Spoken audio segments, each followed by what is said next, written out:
අයිබෝන් දුවේ අද අපි සාකච්ඡා කරන්නේ අපි ගිය සතියේ කතා කළා අනුමාන ප්‍රශ්න පත්‍රයේ කෙටි ප්‍රශ්න පළවෙනි කොටසේ කෙටි ප්‍රශ්න 25.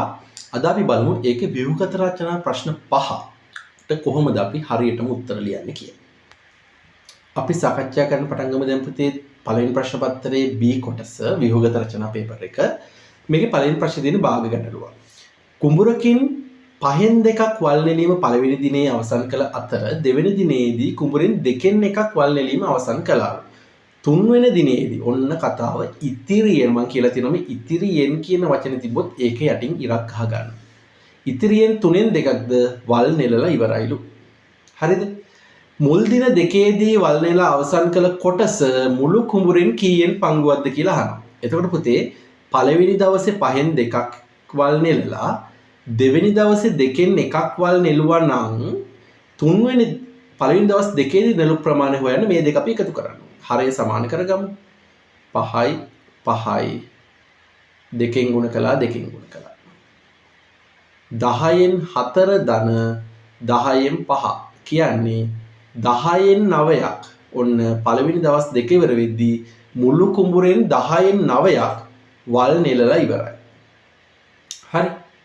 දෙක තුන්වෙනි දිනේ වල් නෙල අවසන් කළ කොටස මුළු කුඹුරෙන් කීයෙන් පංකුවක්ද කියලා කියනවා. එතකොට පළවෙනි දවස් දෙකේදී 10න් 9ක් ඉවර නම් තුන්වෙනි දවසේදී ඉතුරු වෙලා තියෙන්නේ මුළු කුඹුරෙන් මුළු කුඹුර 10න් 10යි කියලා ගත්තොත් ඒකෙන් 10න් 9ක් අයින් කරපුවාම 10න් 1යි තුන්වෙනි දවසේදී ඉතුරු වෙලා තියෙන්නේ සුද්ධ කරන්න.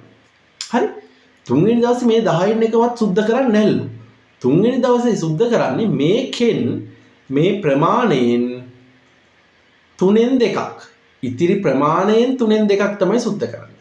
එතකොට අපිට මේක සුළු කරපුවාම අපිට එනවා ඉතිරියෙන් තුනෙන් දෙකක් කියපුවාම 30න් 2යි. එහෙම නැත්නම් 15න් 1යි. මුළු කුඹුරෙන් නම් 15න් එකක් තමයි තුන්වෙනි දවසේදී මෙයාලා සුද්ධ කරන්නේ. හරිද? තුන්වෙනි දවසේ සුද්ධ කරන්නේ මුළු කුඹුරෙන් 15න් 1යි. ඊළඟට කියනවා දින 3 අවසානයේදී දවස් 3ක් ඉවර වෙද්දී වල් නෙලන්න ඉතිරි වෙච්ච ප්‍රමාණය හෙක්ටයාර් 0.2යි. දවස් 3ක් ඉවර වුණාට පස්සේ. හරි? එතකොට පුතේ පළවෙනි දවස් දෙකේදී 10න් 9ක් වල් නෙලලා තිබ්බා. තුන්වෙනි දවසේදී 15න් එකක් වල් නෙලුවා. අපි දැන් බලමු මේ දවස් දෙකේදී කොච්චරක් මේ දවස් 3ේදී කොච්චරක් මෙයාලා වල් නෙලලා තියෙද කියලා. හරය සමාන කරගමු. දෙකෙන් ගුණ කළා දෙකෙන් ගුණ කළා තුනෙන් ගුණ කළා තුනෙන් ගුණ කළා. අපිට එනවා 27යි. 30න් 27 ධන 30න් 2 කියන්නේ 30න් 29ක්. ඔන්න පළවෙනි දවස් 3 ඉවර වෙද්දී 30න් 29ක් වල් නෙලලා ඉවරයි. හරිද? එතකොට තව ඉතුරුයි 30න් එකක්. දවස් 3 ගියාට පස්සේ කුඹුරෙන් 30න් එකක් තව ඉතුරුයි. 30න් 29ක් ඉවරයි කියන්නේ 30න් එකක් ඉතුරුයි පුතේ. ඔය 30න් 1 කියන්නේ හෙක්ටයාර් 0.2යි නම් හෙක්ටයාර් 0.2යි නම් මුළු ඉඩමේ ප්‍රමාණය අපෙන් අහන්න. 30න් 1ක් කියන්නේ 0.2යි නම් මුළු ප්‍රමාණය කියන්නේ 30න් 30. එතකොට අපි 0.2 ගුණ කරන්න ඕනි 30න්. අපිට උත්තරේ එනවා 6යි කියලා. හෙක්ටයාර් 6ක් කුඹුර විශාලයි. හෙක්ටයාර් 6ක් තියෙනවා කුඹුරේ විශාලත්වය. හරි? අවසාන කොටස. තුන්වෙනි දිනේදී වල් නෙලූ කොටස. තුන්වෙනි දිනේදී මේ හෙක්ටයාර් 6න් 15 එකක් තමයි තුන්වෙනි දිනේ කළේ. හොඳයි. මිනිසුන් 5 දෙනෙකුට දින දෙකකදී අවසන් කළ හැකි නම් මේ කුඹුරෙන් 15න් එකක් කරන්න මිනිස් දින යනවා 10ක්. එතකොට මුළු ප්‍රමාණය කියන්නේ 15න් 15ක් නේ. මුළු ප්‍රමාණය කියන්නේ 15න් 15ක්. 15න් 15ක් කරන්න යන්න ඕනේ පුතේ මිනිස් දින 150ක්. මිනිස් දින 150ක් යනවා මේ වැඩේට. 15න් එකක් කරන්න මිනිස් දින 10ක් යනවා නම් 15න් 15ක් කියන්නේ මුළු ප්‍රමාණය. ඒකට මිනිස් දින 150ක් යනවා. එතකොට මිනිසුන් ගණන දින ගණන මිනිස් දින. මිනිස් දින 150ක වැඩක් දින 3කදී ඉවර කරන්න ඕනලු. දින 3කදී ඉවර කරන්න ඕන නම් ඕනි මිනිසුන් ගන්න අපෙන් අහන්න. එතකොට අපිට මිනිසුන් ගන්න පුළුවන් 150 බෙදීම 3 කියන්නේ මිනිසුන් 50යි. මිනිස්සු 50 දෙනෙක් ඕන පුතේ මේ වැඩේ දවස් 3කින් ඉවර කරනවා. සම්පූර්ණ කුඹුරම දවස් 3කින් සුද්ධ කරලා ඉවර කරන්න මිනිස්සු 50 දෙනෙක් ඕන වෙනවා. බලන්න පුතේ දෙවෙනි ගාන. මේකේ තියෙන රූපේ දැක්වෙන්නේ මන්සන්දියක රනිල්ට අයිති ඉඩමක දල සටහනක්ලු. එය ABD සිජුකෝණාශ්‍ර කොටසකින් සහ BCD කේන්ද්‍රික ඛණ්ඩ කොටසකින් සමන්විත වෙනවලු. කේන්ද්‍රික ඛණ්ඩයේ අරය දීලා තියෙනවා මීටර් 14යි කියලා. කේන්ද්‍රික ඛණ්ඩයේ අරය මීටර් 14යි. CD චාප දිග අහනවා. දැන් පුතේ කේන්ද්‍රික ඛණ්ඩයේ දිග 14යි කියන්නේ මෙන්න මේ දිගවල් කෙලින්ම අපිට ගන්න පුළුවන් 14යි කියලා. මෙයා 14යි මෙයාත් 14යි. CD චාප දිග මෙයා අහන්න. මෙන්න මේ කොටසනේ. අපිට ගත්ත කෙලින්ම 2πr ගුණ කිරීම 4 එක. වෘත්තයකින් 4 ගන්න තියෙන්නේ. 2 ගුණ කිරීම 5 කියන්නේ 7න් 22යි. r කියන්නේ 14යි ගුණ කිරීම 4න් 1. 2යි 2යි දෙකට දෙක සුළු වෙනවා. අපිට CD චාප දිග එනවා 22යි මීටර් කියලා. මීටර් 22යි. මේම ගණන් ගොඩක් අපි හදලා තියෙනවා දැන්. හොඳයි. ඉඩමේ මුළු වර්ගඵලය අහනවා. එතකොට අපි ත්‍රිකෝණයේ සහ කේන්ද්‍රික ඛණ්ඩයේ වර්ගඵල දෙක වෙන වෙනම හොයන්න ඕනි. මම ගන්නම් A වල වර්ගඵලය. මම AB කියලා දාගත්තා. භාගයයි ආධාරක පාදේ. මෙයක් 14ක් වෙනවනේ පුතේ. ආධාරක පාදයේ 14යි ලම්බ උස 14යි. 1යි 7යි. 7 වරක් 14 වර්ග මීටර් 98යි ත්‍රිකෝණාකාර කොටසේ වර්ගඵලය. ඊළඟට B කොටස කේන්ද්‍රික ඛණ්ඩයේ වර්ගඵලය අපිට ගත්ත හැකි 5r වර්ග ගුණ කිරීම 4න් 1. 5r වර්ගයෙන් වෘත්තයක එනවා 5r වර්ග ගුණ කිරීම 4න් 1 මේක එනවා. 7න් 22 ගුණ කිරීම r 14යි 14යි ගුණ කිරීම 4න් 1. 2යි 2යි දෙකට දෙකේ 1යි 14ට 7යි. 7 වරක් 22 අපිට එනවා 154යි වර්ග මීටර් කියන. වර්ග මීටර් 154යි. ඊළඟට මුළු වර්ගඵලය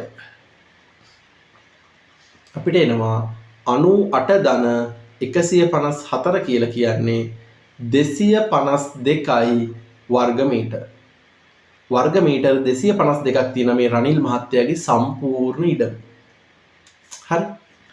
සම්පූර්ණ ඉඩම වර්ග මීටර් 252යි.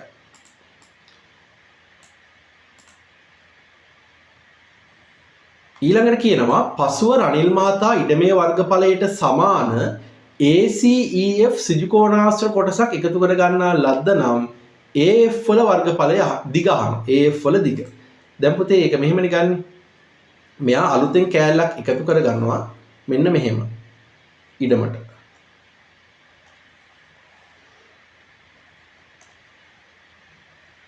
අලුත් කොටසක් එකතු කරගන්නවා. එතකොට මේකේ වර්ගඵලය මේ අලුතෙන් එකතු කරගත්ත කොටසේ වර්ගඵල මෙන්න මේකත් එක්ක මෙන්න මෙහෙම හොඳේ. මෙන්න මේ සිජුකෝණාශ්‍ර කොටස එකතු කරගන්නවා.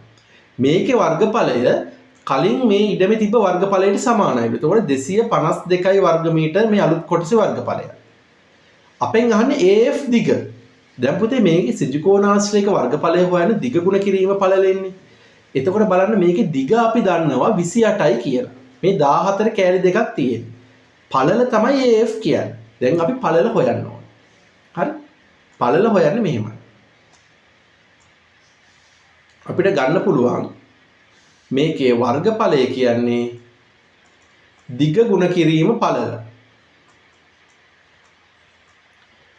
වර්ගඵලය 252ක් වෙන්න නම් දිග 28යි නම් පළල අපි දාගන්නවා AF. AF නේ පළල කියන්නේ. අපි 28න් බෙදමු දෙපැත්තම. ඔයාලා බෙදලා බලන්න. මේක අපිට එනවා AF වල පළල මීටර් 9යි කියලා. මේක අපිට එකපාර වලට කරන්න බැරි නම් මේක 4න් බෙදලා නැත්නම් 2කින් බෙදලා කුඩා කරගෙන බෙදාගෙන යන්න පුළුවන්. AF දිග මීටර් 9යි. අන්තිමට CD චාපයේ දිගේ C කෙළවරේ සිට D කෙළවර තෙක් මීටර් 2න් 2කට කොන්ක්‍රීට් කණු යොදා තාප්පයක් බඳිනවා නම් ඕනි කණු ගාන අහනවා. දැන් බලන්නකෝ. දැන් මේ CD වල මෙන්න මේ ලයින් එකේ පුතේ කණු හිටවනවලු කණු ගාන අපෙන් අහන්න. මේකේ දිග අපි හොයාගත්ත 22යි කියලා. මේකේ පටන් ගන්න තැනයි ඉවර වෙන තැනයි තැන් දෙකක් නිසා අපි කණු ගාන හොයද්දී දිග මම මේක වෙනම දීලා තියෙනවා. මුළු දිග බෙදනවා පරතරෙන්. එතකොට අපිට එනවා 11යි කියලා. හැබැයි ආරම්භක ලක්ෂයයි අවසාන ලක්ෂයයි පොයින්ට්ස් දෙකක් හින්දා මේකට අපි එකක් එකතු කරනවා. කණු යනවා 12ක් මේ වැඩේට. කොන්ක්‍රීට් කණු 12ක් යනවා CD ඡාපේ දිගේ කණු මීටර දෙකෙන් දෙකට හිටවන්න. ඊළඟට අපි කතා කරන්න පුතේ තුන්වෙනි ගැටලුව. බලන්න මේකේ දුරකාල ප්‍රස්ථාර ගණක් තියෙනවා. අසේලතම මෝටර රථයෙන් කාර්යාලයේ සිට බැංකුවට නොනැවතී ගොස් මුදල්ගෙන ආපසු නිවස දක්වා නොනැවතී ගමන් කළ ආකාරය නිරූපණය කරන අනේ දුරකාල ප්‍රස්ථාරයක් දැක්වෙනවා කියලා කියනවා. මේ දුරකාල ප්‍රස්ථාරපතේ ගිය පාර ආවේ නැහැ පේපර් එකට. මේ පාර ප්‍රශ්නයක් આવොත් ඉතාම සරලයි ලේසි දුරකාල ප්‍රස්ථාර ගැටලුවක් આવත් අපිට උත්තර ලියන්න තියෙන දේවල්. බලන්න හොඳේ. පළවෙනි එක මේ දුරකාල ප්‍රස්ථාරයේ මුලින්ම ඔයාලා තේරුම් ගන්න ඕනේ පුතේ ප්‍රස්ථාරය හැදිලා තියෙන්නේ මේකේ y අක්ෂයේ තියෙන දුර x අක්ෂයේ තියෙන කාලය. එතකොට කාර්යාලයෙන් පටන් අරන් මෙතන කාර්යාලයේ තියෙන්නේ මෙයා යනවා බැංකුවට බැංකුවේ ටික දුරක් නැවතිලා ඉන්න ටික වෙලාවක් ඊට පස්සේ ගෙදර එනවා. ඔන්න ඔකයි කතාව. හොඳේ. එතකොට කාර්යාලයේ සිට බැංකුවට යනවා කියන්නේ පුතේ මෙන්න මෙතන ඉඳන් මොකටද බලන්නකො.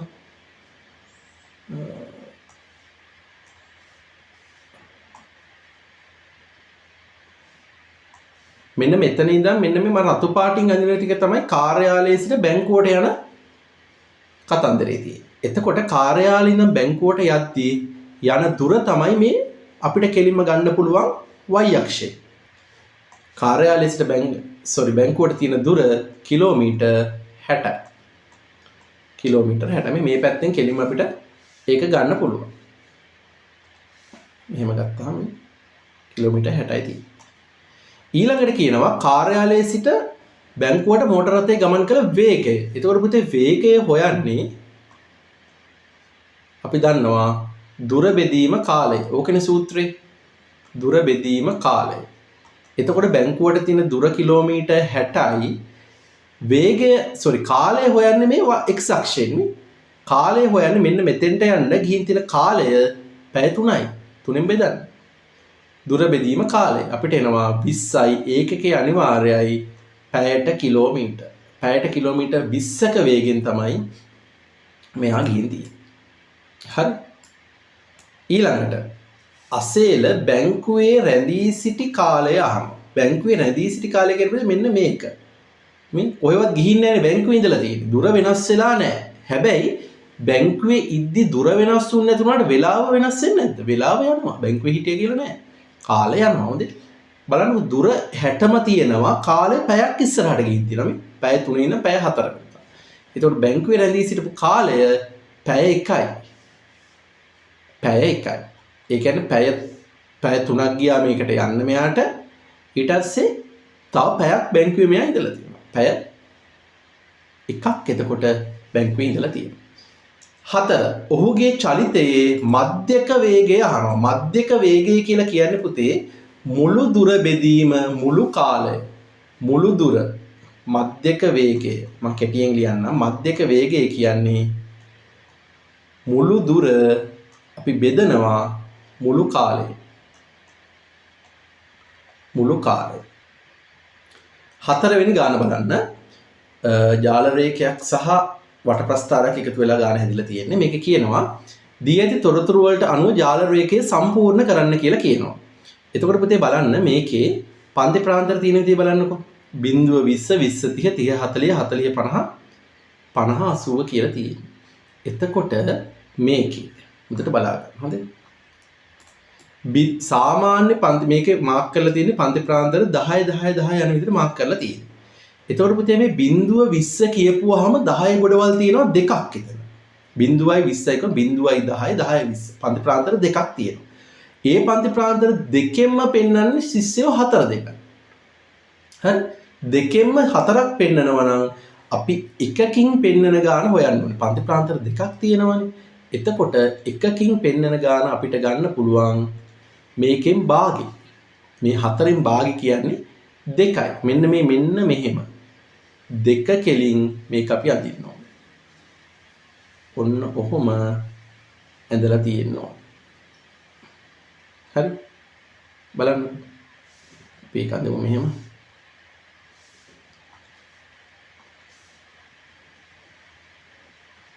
ඔන්න අපි පළවෙනි එක ඇඳලා වගුසා ජාල රේඛය සම්පූර්ණ කරන්න තියෙන්නේ 20 30 අතර 10යිලු 20 30 අතර 10යි කියන්නේ මෙන්න මෙතෙන්ට එන්න ඕනේ පන්ති ප්‍රාන්තරේ එතන කිසි ප්‍රශ්නයක් නැහැ මෙන්න මෙච්චරක් භාගයක් එනවා මෙතෙන්ට ගියා ඔන්න පන්ති ප්‍රාන්තරේ 20 30 අතර 10යි මේ 8යි 12යි මැද 30 40 අතර 20යිලු 30 40 අතර කිව්වා මේක යනවා මෙන්න මේ 20 දක්වා ඔන්න 30 40 අතර 20 මේ හරි කෙලින් එන්න ඕනේ ඔන්න දැන් ජාල රේඛය කම්ප්ලීට් 40 50 අතර වගුව පුරවන්න ඕනේ 40 50 අතර ඉන්නවා සිසුන් 16ක් මෙතෙන්ට එන්න ඕනි 16 50 80 අතර බලන්න 50 80 අතර පුතේ මෙන්න මෙතන තියෙනවා කෑලි 3ක් එතකොට එක කෑල්ලක ඉන්නවා 4ක් මේකෙත් 4යි මේකෙත් 4යි එතකොට මේකේ ඉන්නවා ඔක්කොමලා 12 දෙනෙක් මේක 4යි එහෙම කියලා දැම්මොත් සම්පූර්ණ වැරදි හොඳේ 4 කෑලි 3ක් 80ත් 50ත් 80ත් අතර කිව්වහම පන්ති ප්‍රාන්තර 10 සෙට් තියෙනවා 3ක් එකක මේකෙන් ගන්න පුළුවන් එකක ඉන්නේ ප්‍රමාණය 4යි 4 ඒව 3ක් කියන්නේ 12යි කියලා ගන්න පුළුවන් ඔන්න ඒක හරි ඊළඟට කියනවා මේකේ සංඛ්‍යාත බහුවස්ත්‍රය අඳින්න කියලා සංඛ්‍යාත බහුවස්ත්‍රය අඳිද්දී අපි මේක පොඩ්ඩක් මෙන්න මේ පැත්තට දික් කරගන්න වෙනවා හරි දික් කරගෙන පන්ති ප්‍රාන්තරයක් අපි මාක් කරගමු මෙතන ඍණ 10 කියලා. ඊළඟට අපි කරන දේ තමයි මේ හැම පන්ති ප්‍රාන්තරයකම සෙන්ටර් පොයින්ට්ස් ටික මාක් කරගන්නවා මෙන්න මෙහෙම. හැම මේ ජාල රේඛයේ හැම කොලම් එකකම මැද පොයින්ට් එකක් මෙන්න මෙහෙම මාක් කරගන්නවා.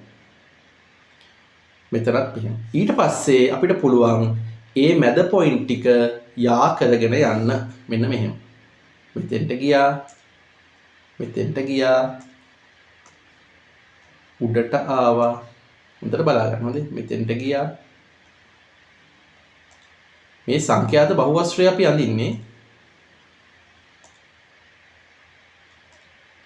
ආයේ පටන් ගත්ත තැනටම ආවා ඔන්න සංඛ්‍යාත බහුවස්ත්‍රය කම්ප්ලීට් මේ කහ පාට රැඳලා තියෙන අපි සංඛ්‍යාත බහුවස්ත්‍රය හොඳට බලා ගන්න හොඳේ මේ පැත්තෙන් මේ පන්ති ප්‍රාන්තරේ ඍණ 10 දාගෙන ඒකේ මැද පටන් ගන්න ඕනි මේ පැත්තේ අන්තිම පන්ති ප්‍රාන්තරයට පස්සේ තියෙන පන්ති ප්‍රාන්තරේ හරි මැදින් මේක අපි නවත්ත ගන්න ඕනි හරි ඊළඟට බලමු ඒකේ B කොටස මේක කියනවා එක්තරා දිනක පාසලේ ආපන ශාලාවේ විකිරණ ලද ආහාර වලින් දැක්වෙන ආදායම දැක්වීමට අඳින වට ප්‍රස්ථාරයක් පහත දැක්වේ කියලා කියනවා එතකොට බනිස් විකිණීමෙන් ලද ආදායම මුළු ආදායමෙන් කවර භාගයක්ද කියලා අහනවා. හරි ලේසියිනේ පුතේ. මේ අංශක 90ක් තියෙන බනිස් වලට. මුළු ප්‍රමාණය 360යි. අංශක 90ක් කියන්නේ 360න් හරියටම 4න් එකයි. ඒක අපි දන්නවනේ. එතකොට බනිස් විකිණීමෙන් ලද ආදායම මුළු ආදායමෙන් 4න් එකයි කියලා ගන්න පුළුවන්. ඊළඟට බනිස් විකිණීමෙන් ලැබුණු ආදායම 225ක් නම් ඔන්න බනිස් වලින් රුපියල් 225ක් හම්බ වෙනවා නම් තල කැරලි විකිණීමෙන් ලැබෙන ආදායම අහනවා. මේක අපෙන් අහනවා. ඒක එක එක ක්‍රම තියෙනවා පුතේ හදන්න. අපි එක හැම ගානක්ම හදන්න පුළුවන් ක්‍රමයකින් අපි හදමු. දැන් අපි දන්නවා බනිස් වල මෙතන අපි මුලින්ම කෝණේ හොයාගෙන ඉන්න ඕනේ. තල කැරලි වලට අදාළ කෝණේ. මේක කෝණේ අපිට ගන්න පුළුවන් නේද? මම මෙතන උඩින් හදන්නම්කෝ. මෙතන 75යි මම මෙතන ඉඩමදි හින්දා වෙනම හදන්නම් හොඳේ 75යි 65යි 90යි මම මේ කෝණේ ගන්නම්කෝ තීටා කියලා. ඔය කෝණ සෙට් එකේ අගය 360යි. 1යි 2යි 3යි 4යි. එතකොට මෙතන බලන්නකො 75යි 65යි 140යි 140යි 90යි කියන්නේ 230යි. 140යි 90යි කියන්නේ 230. හරිනේ 230 ධන තීටා කියන්නේ 360යි. තීටා කෝණය අපිට එනවා 130යි කියලා. මේ කෝණය 130යි. දැන් අපිට පුළුවන් මෙහෙම දෙයක් කරන්න අංශක 90කින් 225ක් පෙන්නනවා නම් අංශක 130කින් කීයක් පෙන්නනවද කියලා අපි බලන්න. 90කින් 225ක් නම් 90කින් 225ක් නම් 130කින් කීයද? අපිට පුළුවන් මේ බිඳුවට බිඳුව කපන්න. හරස් ගුණ කළාට පස්සේ අපිට ලැබෙනවා 9 වරක් x සමානයි 13 වරක් 225 කියලා. මේවා ගුණ කරන්න එපා. 9න් බෙදන්න මෙහෙම. x අපිට එනවා 13 ගුණ කිරීම 225ට 9 ඒවා 25ට 22ට 9 ඒවා 2යි 4ක් ඉතුරුයි 45ට 5යි. හරිනේ. 13 ගුණ කිරීම 25 කියන අපිට එන උත්තරේ 325යි කියලා. 13 වරක් 5 65න් 5ක් ඉතුරුයි 13 වරක් 2 26යි 6යි 32යි. තල කැරලි විකිණීමෙන් රුපියල් 325ක ආදායමක් මෙයාට හම්බ වෙලා තියෙනවා. අපි යම් පස්වෙනි ගානට බලන්න මේක කියනවා පෙට්ටියක 1 සිට 4 දක්වා අංකයේදී සර්ව සම බෝල 4ක් තියෙනවලු. බෝලයක් අහඹු ලෙස පෙට්ටියෙන්ගෙන නැවත ඉවතටගෙන පරීක්ෂා කර බලා ආයෙ පෙට්ටියට දානවලු ඒක. දාලා ආයෙ බෝලයක් ගන්නවා. එතකොට පුතේ පරීක්ෂා කර බලලා ආයෙ දානවා කියපුවාම අපි කල්පනා කරලා බලන්න ඕනි කොහොමද වැඩේ වෙන්නේ කියලා. එතකොට පළවෙනි පාර අපිට ආවොත් පළවෙනි බෝලේ ඒක පරීක්ෂා කරලා බලලා ආයෙ පෙට්ටියට දැම්මොත් දෙවෙනි පාර ගනිද්දි ඒ බෝලේ තියෙන්න පුළුවන්. ඒක තියෙනවනේ දැම්මම. එතකොට මෙන්න මෙතන කතිරයක් වැටෙන්න පුළුවන්. මෙතන කතිරයක් වැටුණොත් පුතේ අපි කියලා තියෙනවා සාමාන්‍යයෙන් අපිට එන්නේ සම්පූර්ණයෙන් පිරිච්ච කොටු දැලක්. මෙන්න මෙහෙම සම්පූර්ණයෙන් ෆිල් වෙච්ච කොටු දැලක් අපිට එන්න ඕනේ. හරි. ඊළඟට කියනවා අවස්ථා දෙකේදීම එකම පන්දුව ලැබීමේ සම්භාවිතාව. එකම පන්දුවේ අවස්ථා දෙකේදීම එකම පන්දුව මෙන්න මේ ටිකනේ පුතේ. බලන්න කොන්න ඔය ටිකේ. එක්කෝ එකේ පන්දු දෙකක්, දෙකේ පන්දු දෙකක්, තුනේ පන්දු දෙකක්, හතරේ පන්දු දෙකක්. එකම පන්දුව තමයි අවස්ථා දෙකේදීම ලැබිලා තියෙන්නේ මෙන්න මේ සෙට් එකේ. එතකොට මුළු ඒවා තියෙනවා 16ක් 16න් 4යි. 16න් 4යි කියන්නේ ඕනනම් කෙනෙකුට මේක 4න් 1යි කියලා ලියන්නත් පුළුවන් කිසි ප්‍රශ්නයක් නැහැ. 16න් 4යි කියන්නේ 4න් 1යි. ඊළඟට බෝල දෙකෙහිම ඇති අංකවල එකතුව 6 වන ලෙස බෝලයක් ඉවතට ගැනීමේ සම්භාවිතාවය. එකතුව 6යි. දැන් බලන්න මේ සෙට් එකේ උපරිම එකතුව 5යි. මේ සෙට් එකේ මෙන්න මෙයා ගන්න පුළුවන්. 2යි 4යි 6යි. මේ සෙට් එකේ මෙයයි ගන්න පුළුවන්. අනේ බෑ මෙයා ගන්න බෑ. එයා ගන්න බෑ. එයාගේ එකතුව 7ක් වෙනවනේ. මෙයා ගන්න බෑ.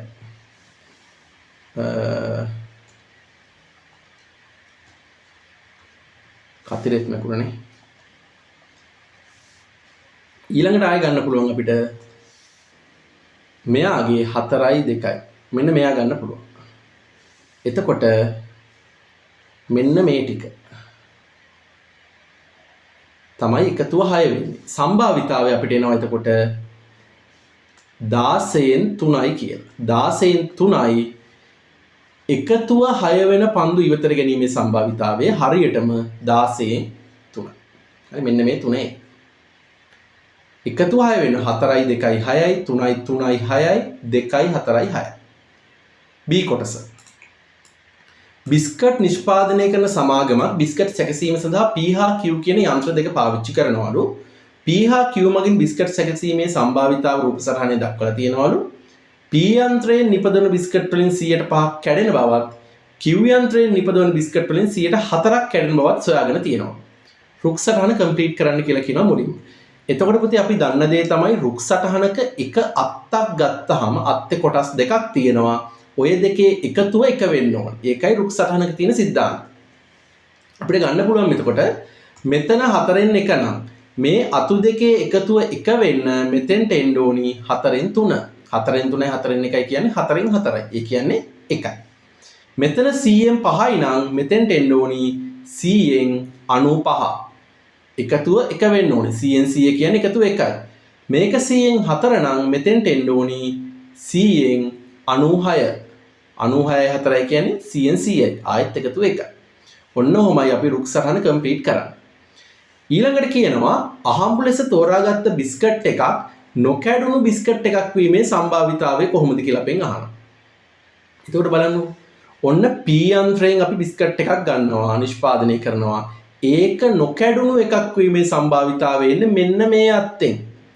p ගත්ත 4න් 1යි නොකැඩුණු එකක් වීම මේකෙන් එනවා. එතකොට අපිට ඒකේ සම්භාවිතාවය ලියන්න පුළුවන් මෙහෙම. 4න් 3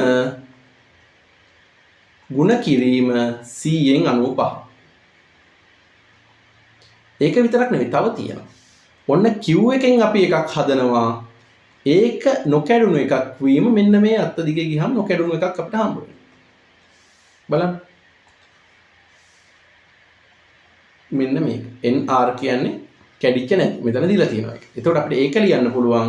මේකට එකතු කරන්න ඕනි. මෙතන 4න් 1 හොඳේ. p යන්ත්‍රේ 4න් 1නේ තියෙන්නේ. 4න් 1යි 195යි. මෙතන 4න් 1. මෙතන අපිට එනවා 4න් 3යි 100න් 96යි. ওই දෙක අපි එකතු කරලා බලන්න ඕනේ. එතකොට අපිට එනවා මෙතන 95න් 400න් 95 එකතු කිරීම 400න් මෙතන 3 වරක් 6 18න් 8 එකක් ඉතුරුයි 3 වරක් 9 27යි 1යි 28යි 288යි. මේකේ උත්තරය අපිට ගත්ත හැකි 400න් 5යි 8යි 13න් 3 එකක් ඉතුරුයි 1යි 8යි 9යි 9 9 18න් 8 එකක් ඉතුරුයි 1යි 2යි 3යි 383යි කියන 400න් 383යි. එතකොට අහම් ලෙස ගත්ත බිස්කට් එකක් නොකැඩිච්ච බිස්කට් එකක් වීමේ සම්භාවිතාවය වෙන්නේ.